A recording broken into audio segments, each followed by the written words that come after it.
बुद्ध के विचारों में अहंकार का विशेष महत्व है। अहंकार को बुद्ध ने एक महत्वपूर्ण कारण माना है जो हमें दुख में विश्वास करने के लिए प्रेरित करता है। उनके अनुसार अहंकार हमारे अज्ञान और अभिमान का प्रतीक है जो हमें अविद्या के चक्र में फंसा देता है। बुद्ध के अनुसार अहंकार से हम अपने आप को अलग और स्वतंत्र मानते हैं जो असल में असत्य है। यह हमें भ्रमित करता है और हमें हमारे आत्मा के असली स्वरूप को भूलने के लिए मोहित करता है। इससे हम अनंत दुख में पड़ जाते हैं क्योंकि हमें सच्चाई का अनुभव नहीं होता। अहंकार को हमें छोड़ने के लिए बुद्ध ने विचारों की अभ्यास की आवश्यकता बताई। ध्यान और मेधा के माध्यम से हम अपने मन को शांत कर सकते हैं और अहंकार को परित्याग कर सकते हैं। बुद्ध के अनुसार यह सत्य का अनुभव है जो हमें मुक्ति का मार्ग दिखाता है। समाप्त करते समय अहंकार के बारे में बुद्ध के विचार हमें यह शिक्षा देते हैं कि हमें अपने आत्मा की सच्चाई में स्थिति को पहचानना चाहिए और अहंकार के माध्यम से जाने को छोड़ देना चाहिए। यह हमें सच्चे आनंद और शांति की प्राप्ति में मदद करता है। गौतम बुद्ध के ज्ञान व विचारों से व्यक्ति का जीवन सुखी बनता है। बुद्ध से कई कहानियां जुड़ी हैं जिससे आपको नई सीख मिलेगी और जीवन की रूपरेखा बदल जाएगी। हर व्यक्ति अपने जीवन में अच्छे और बुरे दोनों कामों को करता है।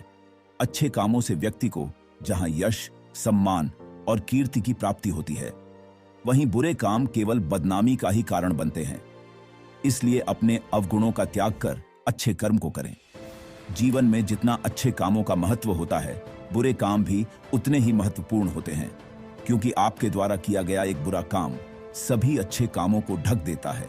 आइए जानते हैं गौतम बुद्ध और सेठ से जुड़ी इस प्रेरणादायक कहानी के बारे में। एक बार महात्मा गौतम बुद्ध एक नगर में आए हुए थे। नगर और उसके आसपास के लोग महात्मा बुद्ध का प्रवचन सुनने के लिए आए दूर दूर से उपस्थित हुए।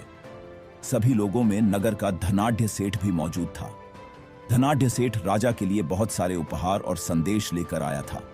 जब धनाढ्य सेठ महात्मा बुद्ध से मिले तो उन्होंने बुद्ध को यह बताया कि वह इस नगर के कितने धनी और प्रभावशाली व्यक्ति हैं। सेठ ने बुद्ध से कहा कि मैंने इस नगर के लिए कई कार्य किए। मैंने कई विद्यालय और अस्पताल बनवाए, यहाँ तक कि यह मंच और कीमती सिंहासन जिस पर आप बैठे हैं वह भी मेरे द्वारा ही तैयार कराया गया है। बुद्ध चुपचाप सेठ की बातें सुन रहे थे। बुद्ध से मिलने और बातचीत करने के बाद जब सेठ वापस जाने लगे तो बुद्ध ने कहा कि आपने जो भी मेरे लिए लाया है वह सब कुछ यहीं छोड़कर जाएं, कुछ भी वापस अपने साथ न ले जाएं।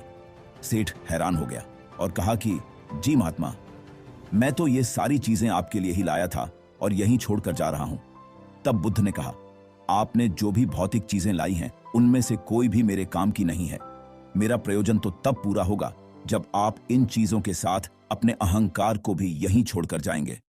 महात्मा को बुद्ध की बातें सुनकर अपनी गलती का एहसास हुआ और उस दिन से उसने अपने अहंकार को छोड़ने का वचन लिया।